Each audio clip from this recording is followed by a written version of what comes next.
Good morning বন্ধুরা। আমি আজকে আবার নতুন একটা রেসিপি নিয়ে আসলাম। জানোই তো আজকে ভাদ্র মাসের অমাবস্যা। ভাদ্র মাসের অমাবস্যাতে আমাদের উত্তর পূর্বাঞ্চলে অনেকেই একটা রিচুয়াল আমরা মানি যে ওই দিন আপনার কচু, তারপর তালের বড়া বা তালের ঘি এগুলি খেয়ে থাকি। বলে নাকি এই দিনে এটা খেতে হয়, তাই আমরাও খাচ্ছি। কোনো আলাদা কী কারণ এইসব কিছুই জানতে চাইনি কোনো দিন। তারপরেও যখন বাড়ির বড়রা বলে যে এটা খেলে নাকি ভালো, এই দিন সব কিছু ভালো হয়, দেখা যাক আমিও তাই ওদের রীতিমতো অনুযায়ী মেনে চলছি, করছি। দেখো আজকে গাছে অনেক ফুল হয়েছে, আমি কিছু পেরেছি, ঠাকুরের জন্য আর কিছু রয়েছে। চলো আমার সাথে।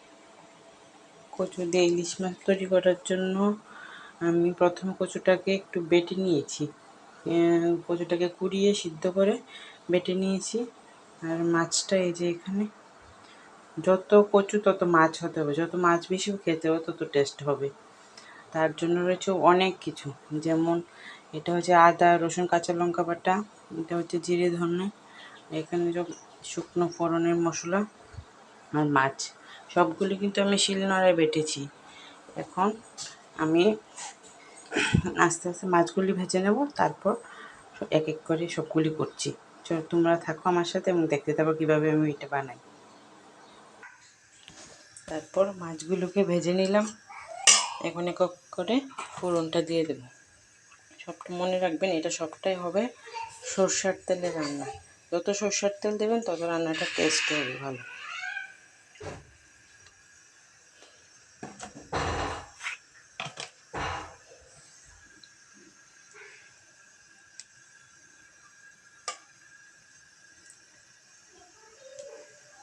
আমাদের বাড়িতে এই রান্নাটাও সবাই খুব বেশি পছন্দ করে।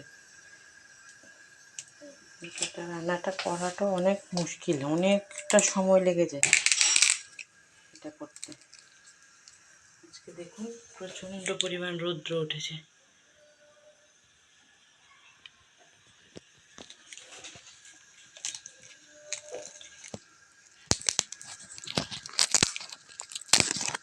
দিয়ে দিলাম তেজপাতা, শুকনো লঙ্কা,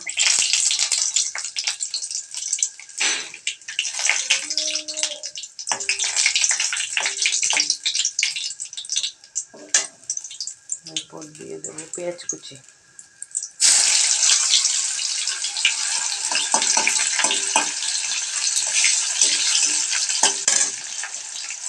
গ্যাসটা সেখানে কমে রাখবো, তাহলে মশলাগুলো ভাজা হবে।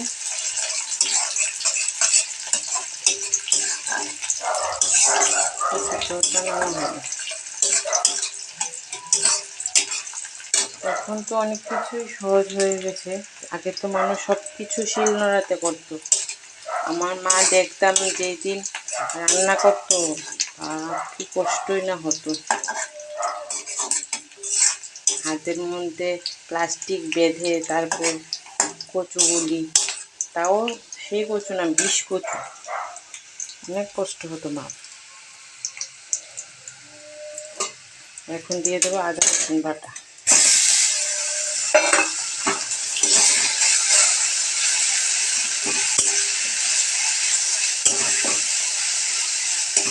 মশলাটাকে ভালোভাবে কষিয়ে নিতে হবে যতক্ষণ অবধি তেল থাকে।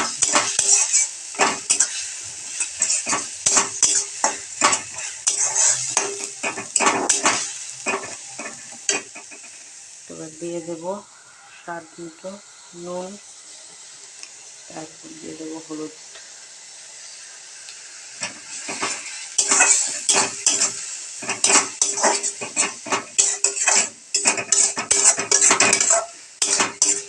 আচ্ছা আপনারা বলুন তো, বাচ্চাদেরকে কীভাবে ইলিশ মাছ খাওয়ানো যায়? আমি তোমার ছেলেকে পারি না খাওয়াতে, প্রচুর কষ্ট হয়, এত পরিমাণ কাটা থাকে, এটা খাওয়ানো অনেক মুশকিল হয়ে যায়।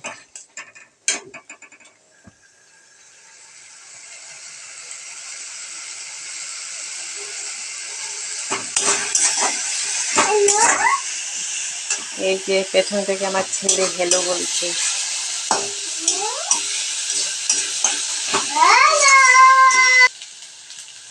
এবার দিয়ে দেবো জিরে বাটা, ধনে বাটা।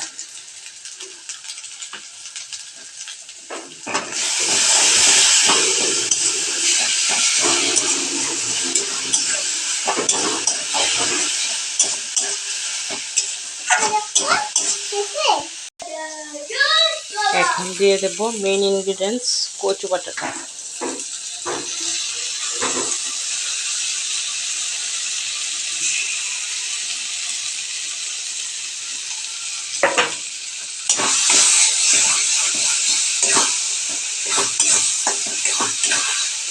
ভালোভাবে মিক্স করে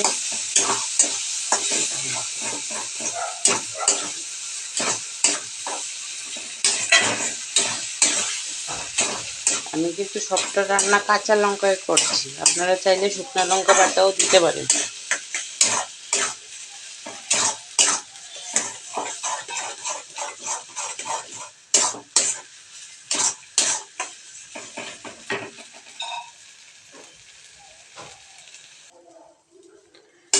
একটু ভালোভাবে টানিয়ে নিতে হবে, যত কচু টানাবে তত কচু খেতে স্বাদ হবে।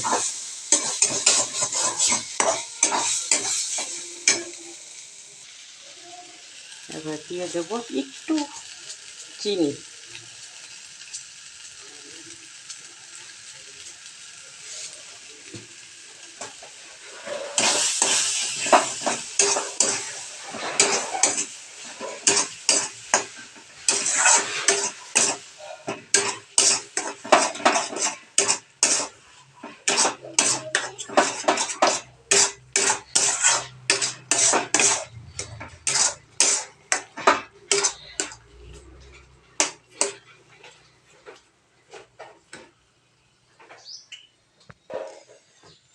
এবার আস্তে আস্তে করে মাছগুলো দিয়ে দেবো।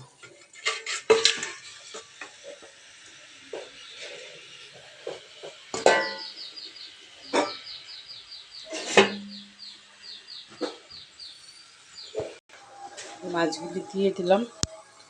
এবার আস্তে আস্তে করে গরম মশলাটা বেটে নেব। গরম মশলাটা বেটে নিয়েছি, এখন দিয়ে দেবো।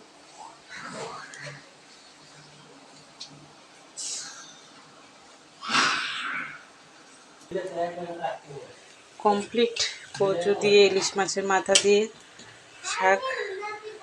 দেখুন, আপনাদেরকে আমি 8 মিনিটের একটা ভিডিও করেছি, কিন্তু এটা রান্নাটা তৈরি করতে মোটামুটি আমার 2.5 ঘন্টা সময় লেগেছে সব কিছু রেডি করতে।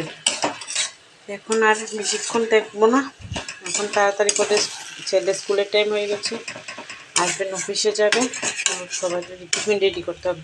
ওকে, চলো বাই, টাটা।